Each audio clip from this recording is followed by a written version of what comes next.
Hello everyone. सो BPSC की तरफ से एक बहुत ही शानदार भर्ती निकल कर आ चुकी है जो कि AES मतलब असिस्टेंट एनवायरमेंटल साइंटिस्ट की पोस्ट है, जिसमें टोटल 17 पोस्ट है। उन पे भर्ती निकल कर सामने आ रही है और यहाँ पे जो है ये बिहार में निकली है भर्ती, और ये सिर्फ और सिर्फ बिहार में जो है इसका रिक्रूटमेंट होगा। और देखिए यहाँ पे जो कुल पद हैं वो कुल 17 पदों पर भर्ती निकली है, और जो वेबसाइट है वो है www.bpsc.bihar.gov.in। इस वेबसाइट पे ही आप सब कुछ देख सकते हैं इस वैकेंसी से रिलेटेड, और फॉर्म भी यहीं से भरा जाएगा। अब चलिए हम लोग कैटेगरी वाइज देखते हैं कि वैकेंसी कैसे निकली, कैटेगरी वाइज कितनी कितनी वैकेंसी हैं। तो देख सकते हैं जनरल में आपकी 7 है, टोटल 7 वैकेंसी है, जिसमें से 2 जो है वो महिलाओं के लिए आरक्षित है, क्योंकि आपको पता है कि बिहार में 35% आरक्षण महिलाओं को मिलता है। उसके बाद जो आर्थिक रूप से कमज़ोर है मतलब EWS, उनकी 2 है। फिर अनुसूचित जाति मतलब ST के 2, SC की 1, और EBC पे कुल फिर 3 पद हैं, और पिछड़ा वर्ग भी BC मतलब 2 पद हैं। और टोटल देख सकते हैं 17 पद हैं, और उनमें से 3 पद महिलाओं के लिए आरक्षित है। और फिर आप ज़रा देख सकते हैं यहाँ पे। उसके बाद हम और थोड़ा आगे चलते हैं, देखते हैं जो इम्पोर्टेंट इन्फॉर्मेशन क्या है। तो यहाँ पे जो दिव्यांग लोग होते हैं उनके लिए भी आरक्षण है, तो उसमें सिर्फ 1 सीट है। और ये आप देख सकते हैं कि मतलब ये किस बेसिस पे यहाँ पे जो डिवीज़न होता है इनका, तो आप लोग उस बेसिस पे देख सकते हैं। यहाँ पे एक जो सीट है वो इनके लिए रिजर्व है। उसके बाद जो है अब हम आगे चलते हैं तो देखते हैं कि वेतनमान। यहाँ पे देखिए वेतनमान लिखा है 2 पॉइंट पे, जो कि आपके लेवल 6 की, कितने की, लेवल 6 का वेतन है आपके यहाँ पे। लेवल 6 मतलब समझ रहे हैं, लेवल 6 की वैकेंसी है, मतलब बहुत ही अच्छा आपकी मतलब यहाँ पे सैलरी होने वाली है, जो कि लगभग अगर हम निकाल के देखें लेवल 6 मतलब मिला जुलाकर 55 से 60 हज़ार की आपकी वेतन रहेगा, जो इन हैंड आपको मिलेगा।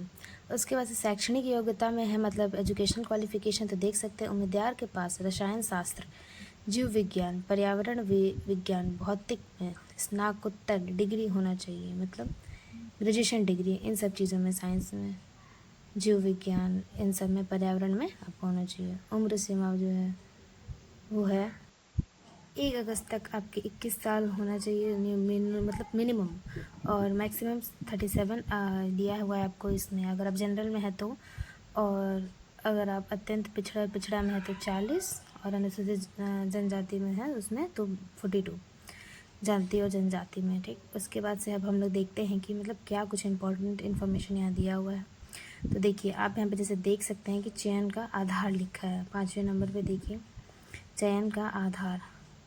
तो यहाँ पे चयन के आधार में सबसे तो पहला है कि आपको एक लिखित परीक्षा होगी, मतलब एक रिटन एग्ज़ाम होगा। उसके बाद रिटन एग्ज़ाम के बाद आपका इंटरव्यू होगा, ठीक है। रिटन एग्ज़ाम पास करने के बाद इंटरव्यू होगा। उसमें देखिए लिखित जो परीक्षा है वो कुल 400 नंबर का होगा। कितने नंबर का? 400 नंबर का होगा।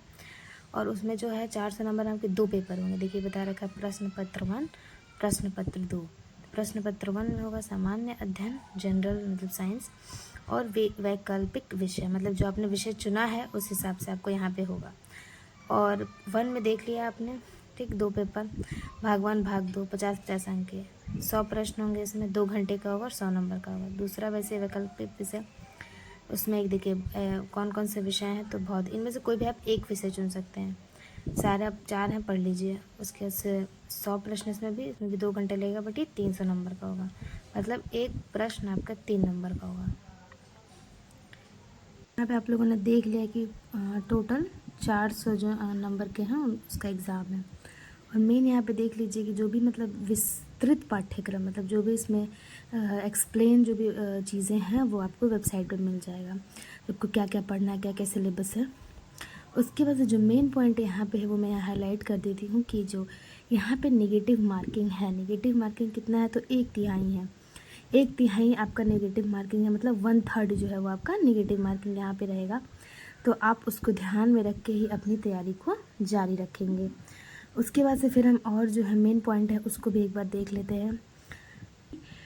आपका जो ऑनलाइन आवेदन की जो प्रारंभ तिथि है, मतलब स्टार्ट हो चुका है, जो कि 27 अगस्त से ये फॉर्म स्टार्ट है, और इसका लास्ट डेट जो है वो 19 सितंबर है, मतलब 19 सितंबर तक आप इस फॉर्म को भर सकते हैं। तो जल्द से जल्द अप्लाई कर दीजिए, क्योंकि वैसे भी कंपटीशन कम होने वाला है, क्योंकि ये सिर्फ और सिर्फ लाइफ साइंस, बायो, ये सब वाले बच्चों का ही है और सिर्फ ग्रेजुएशन पास है, तो आप ज़रूर अप्लाई करें। यहाँ पे एक और चीज़ जो है यहाँ पे आप नोट कर सकते हैं, देखिए शुल्क के बारे में यहाँ पे बताया गया है कि जो शुल्क है वो मतलब जो एप्लीकेशन फ़ी होगा वो सिर्फ और सिर्फ 100 रुपये होगा।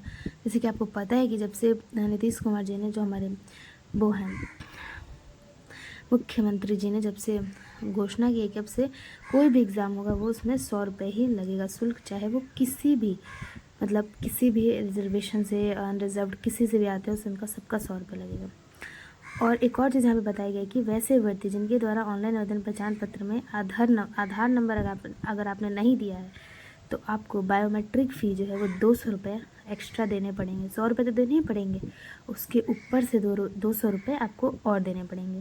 तो आप ये ध्यान देकर आप अपना आधार नंबर ज़रूर से ज़रूर भरिएगा, और जिनका नहीं है तो कोई बात नहीं, आपको बस 200 रुपये पे करने पड़ेंगे और फिर आपका हो जाएगा काम। यहाँ पे आपको पता है कि OTR करना होता है, उसके बाद अगर आप नए कैंडिडेट हैं तो आपको सबसे पहले BPSC की वेबसाइट पे OTR करना पड़ेगा, फिर ही आप फॉर्म भर सकते हैं।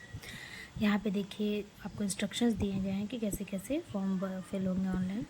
तो 6 स्टेप्स हैं, 6 स्टेप्स आपको इन सबको फॉलो करके फॉर्म आगे फिल करते जाना। देखिए इन सारे स्टेप्स को यहाँ पे एक्सप्लेन किया गया है अच्छे से, तो आप लोग ध्यान से एक एक चीज़ को पढ़कर उसके बाद ही फॉर्म को अप्लाई करेंगे, और आप ये फ़ोन या लैपटॉप दोनों से ही अप्लाई कर सकते हैं, ठीक है। तो इसमें कोई दिक्कत वाली बात नहीं है।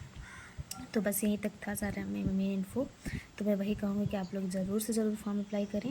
लास्ट डेट 19 सितंबर है, तो और सिर्फ ग्रेजुएशन ही मांगा है लाइफ साइंस वगैरह में, तो आप ज़रूर फॉर्म फिल करें, ठीक है। तो थैंक यू एवरीवन। और